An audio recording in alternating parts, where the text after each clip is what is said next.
Welcome to new TV Telugu. న్యూఢిల్లీలో జరిగిన NDA భాగస్వామ్య పక్షాల సమావేశంలో ఆంధ్రప్రదేశ్ ముఖ్యమంత్రి నారా చంద్రబాబు నాయుడు పాల్గొన్నారు. ఈ సందర్భంగా ఆయన ప్రధానమంత్రి నరేంద్ర మోదీ నాయకత్వంపై ప్రశంసల వర్షం కురిపించారు.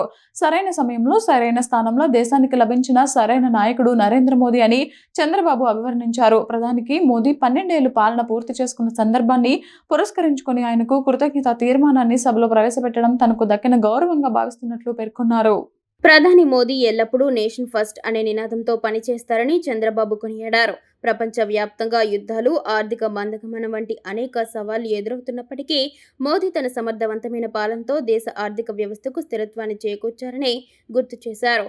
ఆయన నాయకత్వ పటిమ వల్లే భారత్లో ద్రవ్యోల్బణం అదుపులో ఉందని తెలిపారు. మోదీ ఎన్నడూ అలసిపోరని, నిత్యం ఉత్సాహంగా ఉంటూ అందరిలోనూ స్ఫూర్తి నింపుతారని ప్రశంసించారు. సాధారణంగా రాజకీయ కూటములు ఎన్నికల కోసమే ఏర్పడతాయని, కానీ ఎన్డీఏ మాత్రం దేశం కోసం ఆవిర్భవించిన కూటమి అని చంద్రబాబు స్పష్టం చేశారు. కేవలం అధికారం కోసం కాకుండా దేశ ప్రయోజనాల పరమావధిగా ఎన్డీఏ ప్రయాణం సాగుతుందని, వివిధ రాష్ట్రాల్లో ఈ కూటమి సాధిస్తున్న విజయాలే ఇందుకు నిదర్శనమని పేర్కొన్నారు. ప్రధాని మోదీ నాయకత్వంలోనే 2047 నాటికి వికసిత్ భారత్ నిర్మాణం సాధ్యమవుతుందన్న ధీమా వ్యక్తం చేశారు. ప్రతి భారతీయుడు మనోభావాలను అర్థం చేసుకున్న గొప్ప నేత మోదీ అని, ఆయన నేతృత్వంలో భారత ప్రపంచంలోనే అగ్రగామి ఆర్థిక వ్యవస్థగా ఎదుగుతుందన్న విశ్వాసాన్ని చంద్రబాబు వ్యక్తం చేశారు.